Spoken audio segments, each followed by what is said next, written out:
Allah Subhanahu wa taala menciptakan makhluk-makhluk utama, ada makhluk yang diciptakan oleh Allah dengan sifat takwa saja, yang baik saja. Ini malaikat namanya. Ini malaikat. Karena itu malaikat dalam praktek kehidupannya, aktivitasnya, karena semua sifat-sifatnya baik, maka tidak punya peluang untuk bermaksiat kepada Allah Subhanahu wa taala. Hingga ada malaikat yang menyimpang, menunaikan tugas dengan baik dan gak akan tertukar tugasnya. Itu ada di Quran surah ke-66 ayat yang ke-6, At-Tahrim. La ya'sunallaha ma amarahum wa yaf'aluna ma yu'marun. Tidak mungkin malaikat bermaksiat kepada Allah dan akan mengerjakan tugas sesuai dengan tupoksinya.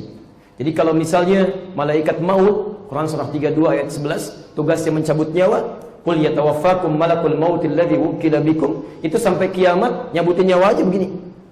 Enggak akan pindah. Ya. Bisa dia melihat manusia menjengkelkan, ya, nyabutin nyawanya enggak enak, saya kan. Dia enggak akan tukar dengan yang lain. Jibril sini saya enggak enak lihat yang ini nih, bosan saya lihat nyawanya, kamu aja yang cabut. Enggak bisa. Ya, malaikat maut nyabutin nyawanya terus. Mikail ya terus saja menurunkan rahmat dengan izin Allah Subhanahu wa taala. Quran surah kedua ayat 98, posisi paling kanan sebelah atas di pertengahan.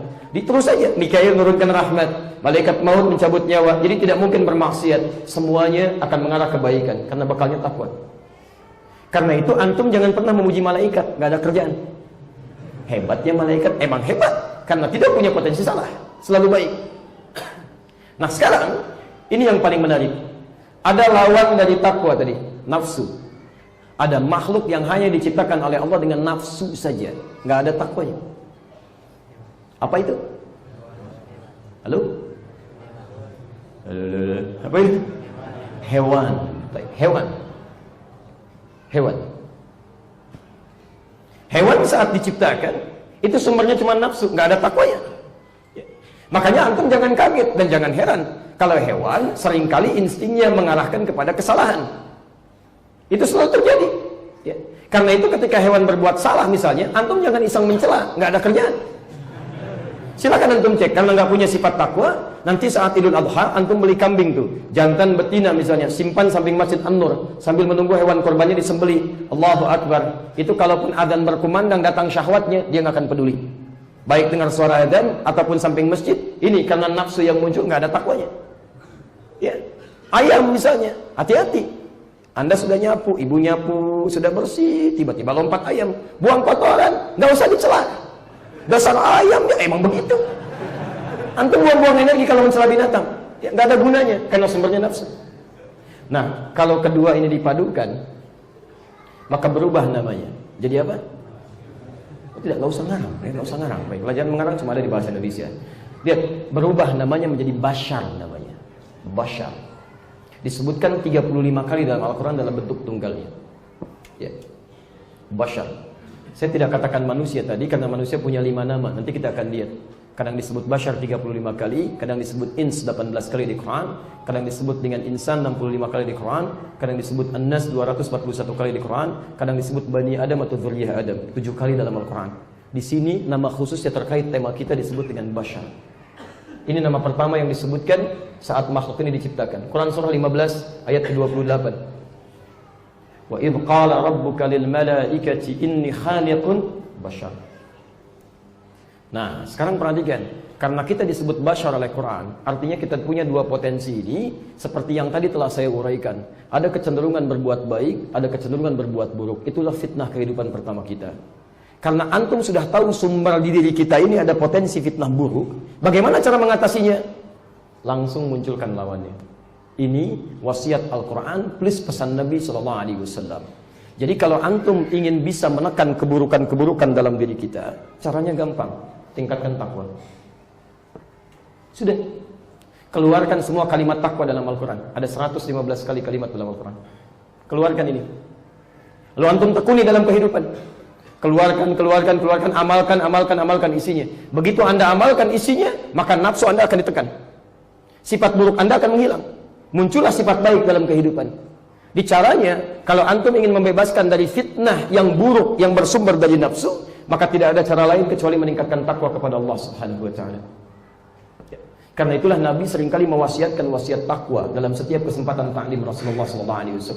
Dalam setiap khutbah Jumatnya. Silakan antum lihat.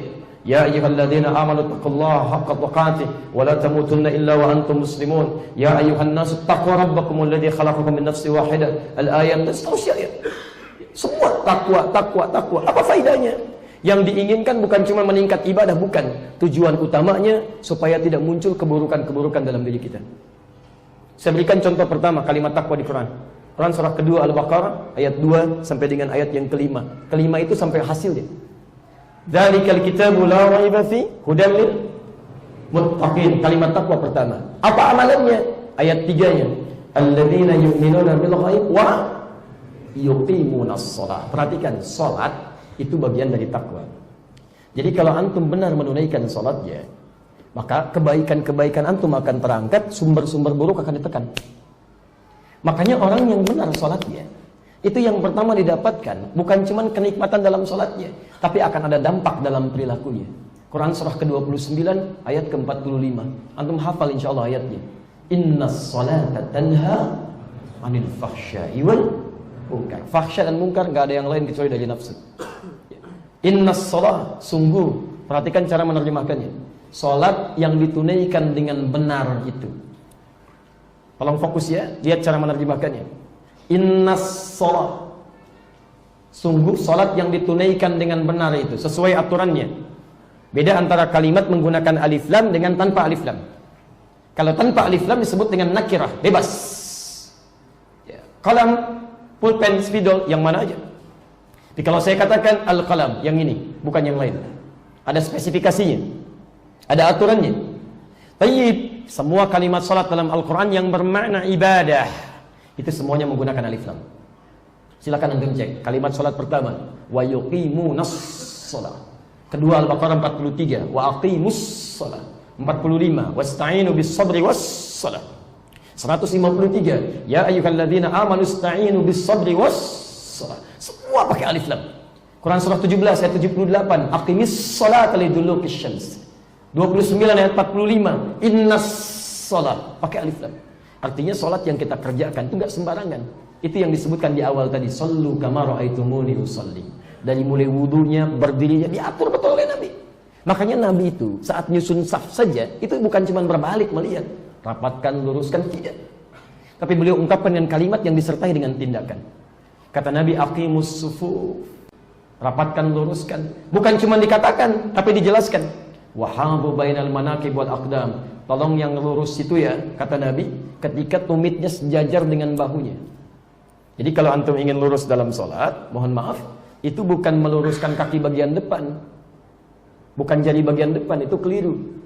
Yang diluruskan dengan garis itu tumit bagian belakang. Sebab kalau tumitnya lurus dengan garis, bahunya akan sejajar. Tapi kalau yang diluruskan kaki bagian depan, jarinya, itu pasti bahunya akan bengkok, karena ukuran kaki macam-macam. Perhatikan tuh. Ini misal kaki dua gitu kan. Yang satu ukuran 43, yang satu ukuran 40 misalnya kan. Diluruskan kaki bagian depan. Ini sudah otomatis. Lihat, belakangnya pasti akan berbeda. Tapi kalau antum luruskan bagian belakang, tumitnya, itu bahunya akan sejajar. Ya. Makanya Nabi keluar, kadang-kadang rapatkan oleh beliau, pundaknya disamakan. Kalau belum ada garis, beliau keluarkan pedangnya, digaris menggunakan pedangnya. Tapi tolong sunnah ini diterjemahkan dengan cerdas ya.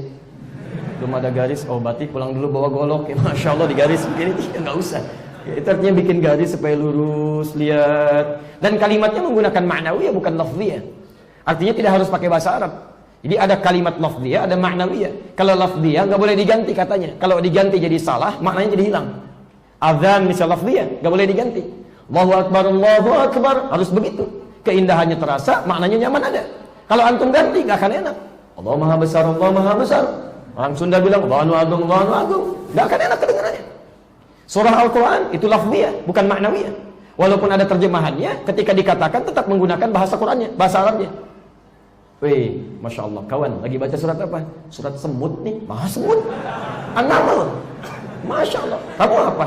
Laba-laba. Masya Allah. Al-Ankabut. Nggak akan enak kedengarannya, itu lafziyah namanya. Tapi ada bahasa-bahasa ma'nawiyah yang mudah untuk dipahamkan, tidak harus menggunakan bahasa aslinya. Karena itu bahasa aslinya menggunakan bahasa-bahasa simpel. Misal, imam menghadap ke arah makmum sebelum sholat. Itu tidak harus menggunakan bahasa Arab. Ya, silakan istaqimu, mohon rapatkan safnya, luruskan. tenangkan hatinya, dikhusyukkan. Mungkin ini sholat terakhir kita, mohon dirapatkan supaya setan tidak menggoda kita dalam sholat. Atau yang kedua, istaqimu. Mana yang paling mudah untuk diterima dalam jiwa kita? Satu atau dua? Satu, karena kita paham. Boleh antum ulang Arabnya silahkan, kemudian terjemahan bahasa Indonesia itu boleh. Tapi jangan sampai menyampaikan sesuatu makmumnya nggak paham dengan bahasa maknawi. Ya harusnya maknawi antum sampaikan lafzi, tapi makmum nggak ngerti. Sudah tahu Pak, masya Allah. Padahal bukan itu maksudnya. Jadi ada berbeda di sini. Itu oleh Nabi betul-betul dipastikan tuh. Safnya diluruskan, rapatkan. Setelah itu belum selesai. Kata Nabi, lihat kalimatnya. Wala tadharu furjatin minasyaitan. Rapatkan jangan sampai setan masuk ke celah-celah. Ya, hati-hati antum kalau ada celah sedikit saja setan masuk. Disebutkan dalam hadis lain tadi di Abu Daud nomor hadis 666. Kata Nabi ketika seorang bertakbir begini, ya itu setan sudah mulai menggoda. Kalau antum berikan celah. Jadi kalau antum belum bertakbir masih begini saja, itu kayaknya nggak ada apa-apa. Tapi lihat nanti setelah mulai bertakbir Allahu Akbar, kata Nabi fayaqulu uzkur kadza. Maka setan namanya khanzab, dia akan mulai mengatakan pada Anda, ingat ini ya, ingat itu ya. Makanya Anda jangan kaget, begitu mulai takbir Anda akan muncul ingatan macam-macam di kepala itu. Silakan kalau nggak percaya, nanti zuhur begitu takbir Allahu Akbar, kendaraan saya terparkir benar atau enggak, motor saya aman atau tidak, macam-macam. Sampai kalimat saya ini pun akan muncul. Hati-hati ya, kata setan akan digoda. Padahal setan tuh bisa muncul. Dan puncaknya apa? Hatta la yashkural musalli kam rak'atan yusalli. Sampai-sampai orang sholat tidak sadar berapa rakaat sedang menunaikan sholatnya. Ada kejadian. Makanya kenapa sholat dipastikan dengan benar, dengan baik oleh Nabi? Bukan persoalan benar rukunnya saja, bukan. Tapi yang diinginkan tanha 'anil fahsya'i wal munkar. Ada outputnya. Sholat yang ditunaikan dengan benar karena dia tersambung dengan Allah. Sholat itu kan dari kata silah asalnya. Wasala yasilus silah, sampai terhubung dengan erat tak terpisahkan. Ibadah yang melatih kita terhubung dengan Allah sehingga tidak terpisahkan dimanapun kita beraktivitas, tak terpisahkan dengan Allah, itu disebut dengan sholat. Makanya kalau orang sholatnya benar, Quran surah keempat An-Nisa ayat 103, posisi paling kanan sebelah atas, ke tengah sedikit. Fa idza qadaytumus shalah, maka tatkala sholat telah Anda selesaikan, fadhkurullaha. Orang yang benar sholatnya akan langsung tersambung dengan Allah Subhanahu wa taala. Dia zikir. Qiyaman wa qu'udan wa 'ala junubikum. Berdirinya ingat Allah, jalannya ingat Allah, duduknya ingat Allah, berbaringnya ingat Allah. Orang yang dalam hidupnya selalu ingat Allah mustahil bisa berbuat maksiat. Dia mau minum, dia ingat Allah. Dia tidak akan sentuh minuman yang bukan haknya. Dia tidak akan sentuh makanan yang diharamkan oleh Allah Subhanahu wa taala. Masya Allah. Dia akan lihat. Bahkan yang halal pun dia akan pastikan lagi. Ayam halal tidak? Halo? Belum tentu. Kalau dia matinya tidak disembelih, dia akan pastikan. Dia akan pergi ke satu negara, dia lihat ada ayam nih, tanya dulu ayamnya bagaimana, disembelih atau bagaimana. Kecuali kalau ayamnya disembelih misalnya, disembelih halal tidak? Nah, belum tentu. Kalau disembelihnya tidak menyebut nama Allah, Bismillahi Allahu Akbar, ini kan? Baru kalau sekiranya antum sembelih dengan menyebut nama Allah, Bismillahi Allahu Akbar, baru hukumnya jatuh. Belum tentu halal. Kalau yang antum sembelih ayam tetangga. Fikih itu selalu melihat bagaimana ini asalnya dari mana, sumbernya dari mana. Ya, awas hati-hati, belum pasti di sini juga. Ya. Jadi kita kembalikan lagi, kalau salatnya sudah selalu menjadikan Anda ingat dengan Allah, bahkan berbaring ingat Allah. Apa hasilnya? Tanha 'anil fahsya'i wal munkar. Ini nafsu ditekan. Fahsya itu keburukan yang muncul dari syahwat. Pornografi, porno aksi, LGBT, kata-kata yang jorok, kotor, pandangan yang tidak elok, itu fahsya. Makanya kalau orang sholatnya benar dari ujung kepala sampai ujung kaki, itu akan selalu melihat yang baik, mengerjakan yang baik. Mata nggak mungkin lihat yang salah, yang dia lihat yang baik-baik. Quran surah 24 ayat 30 untuk laki-laki, ayat 31 untuk perempuan. Wa qul lil mu'minina yaghuddu min absarihim. Katakan pada pria-pria beriman, kalau dia melihat matanya cuma boleh lihat yang baik-baik saja. Orang sholat itu mustahil lihat yang jelek, mustahil. Dia akan lihat yang baik. Menurut Allah nggak baik, dia akan palingkan. Ghaddul basar. Wa kullil mu'minati yaghuddna min absarihinna. Dan bagi perempuan pun begitu. Ini mustahil ada orang sholat melihat sesuatu yang diharamkan oleh Allah Subhanahu wa taala. Begitu enggak sengaja dia lihat, misalnya dia buka handphone ada gambar masuk, dia akan palingkan. Bergegas dia istighfar. Bergegas dia istighfar. Quran surah ketiga 133, posisi paling kanan sebelah atas. Wasari'u ila maghfirah. Dan dia akan bersegera memohon ampunan kepada Allah Subhanahu wa taala. Dan bergegaslah minta ampun. Sara'ah itu cepat tanpa mikir. Jadi begitu buka gambar gak bagus, dia palingkan. Astagfirullah. Salah, astagfirullah. Ada respon? Bukan dilihat. Astagfirullah. Bukan godol basar namanya. Coba cek antum dari ujung kepala sampai ujung kaki. Sudah berapa kali menunaikan salat? Berapa kali berbuat salah sampai ke ujung kaki? Telinganya boleh dengar yang baik-baik, lisan bicara yang baik. Man kana yu'minu billahi wal yawmil akhir falyaqul khairan aw liyasmut, sampai ujung kaki. Quran surat 25 ayat 63. Ya, wa ibadur rahmanil ladzina yamshuna 'alal ardi hauna. Hamba Allah yang penyayang itu kalau jalan rendah hati, dia tawadhu, enggak sombong, enggak angkuh. Dipanggil dia berbelok, disapa dia jawab, Masya Allah. Enggak ada ceritanya, Assalamualaikum, biasa aja kali, Masya Allah jalan. Kadang-kadang enggak jawab, padahal sesama muslim. Aneh itu, aneh. Karena perbedaan sedikit, beda pandangan, enggak mau saling sapa, Masya Allah. Saya pernah dengar itu di antara saudara kita Dai itu kan tinggal di salah satu daerah Jawa Timur juga itu, Masya Allah. Ini pernah dengar cerita. Punya anak, anaknya sekolah kan di SD, Masya Allah, dengan teman-temannya. Itu sampai teman kita ini, akhwah kita, ustaz kita ini, itu gak pernah, kalau Assalamualaikum gak pernah dijawab. Padahal satu lingkaran juga. Oh, karena dianggap ini sururi katanya, Masya Allah, ini sururi. Yang lain salafi, sunni. Assalamualaikum gak dijawab, Assalamualaikum gak dijawab. Celakanya diwariskan tuh pada anak-anaknya, kelas 1 lawan kelas 3 SD. Ketemu, gak mau jawab juga. Anak yang orang-orang ini gak mau sapaan sama anak ustadz ini. Disebutkanlah, kamu sururi katanya, Masya Allah. Mengadu kepada uminya. Begitu datang, Ummah katanya, apa itu sururi, apa itu salafi? Kata teman-teman, saya sururi. Bilang sama teman kamu, saya sururi, kamu tengiri katanya. Masya Allah. Itu kan gak elok. Kenapa yang seperti ini turun sampai ke anak? Anaknya gak ngerti persoalannya. Itu mungkar. Mungkar itu keburukan yang lahir dari syahwat perut dan akal. Berdusta itu mungkar, berbohong itu mungkar, mencela itu mungkar, berselisih itu mungkar. Harus hati-hati, merampok mungkar, membunuh mungkar, itu mungkar. Ini mustahilan orang sholat melakukan itu, mustahil. Nafsunya akan ditekan. Makanya kalau orang benar ibadahnya, di ayat yang kelima yang langsung Al-Baqarah, posisi paling kiri sebelah bawah, ulaika ala hudan min rabbihim wa ulaika humul muflihun. Lihat kalimatnya. Pekerjaannya disebut dengan aflah, orangnya disebut dengan muflih. Muflih, orang yang sholatnya benar, diantaranya wa ulaika ala hudan. Ada ala hudan, ada hudan, itu beda. Lihat sini sebentar. Ini apa? Halo? Bukan, ini kotak tisu. Kalau tisu yang ini, Ini apa? Baik. Sekarang perhatikan, pelan-pelan. Ini kotak tisu. Albat mindil. Baik, sekarang perhatikan. Ini ada di mana sekarang? Di atas meja. Kalau sekarang ada di mana? Sama-sama di atas meja. Kalau dalam bahasa Arab beda. Kalau yang begini ini fauqa. Kalau yang begini ini ala.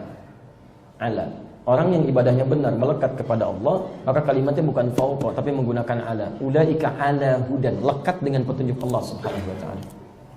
Orang ini keluar, Allah tunjuki. Orang ini ke kantor, Allah berikan petunjuk. Orang ini di rumah, Allah berikan petunjuk. Kalau sudah semuanya mendapatkan petunjuk Allah, karena ibadahnya kuat dengan Allah, nafsunya ditekan, wa ulaika humul muflihun. Bukankah kalau takwanya naik, nafsunya ditekan, qad aflaha man zakkaha. Aflah perbuatannya, orangnya disebut dengan muflih. Bagaimana bisa aflah? Tunaikan sholat dengan baik. Wa ulaika humul muflihun.